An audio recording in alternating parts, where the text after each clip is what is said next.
লা তাহজান ইন্নাল্লাহা মানা। হে মালিক, তুমি আমাদের রক্ষাকারী।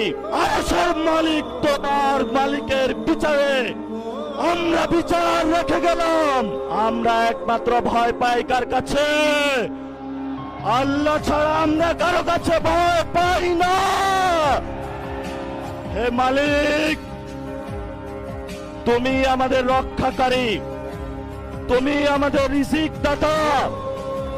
যারা এই বাংলাদেশে জনগণ 17 বছর অপেক্ষা করেছিল, আমাদের অধিকার ছিনিয়ে নিয়েছে, ডাকাতির মাধ্যমে ভাইদেরকে হত্যা করেছে। আরশের মালিক তোমার মালিকের বিচারে আমরা বিচার রেখে গেলাম। তুমি তাদের দৃষ্টান্তমূলক শাস্তি বাংলার মাটিতে জনগণের সামনে করবে। আমরা আজকে তোমার মসজিদের সামনে বিচার রেখে গেলাম। বাংলাদেশের মানুষ হতাশ হবেন না।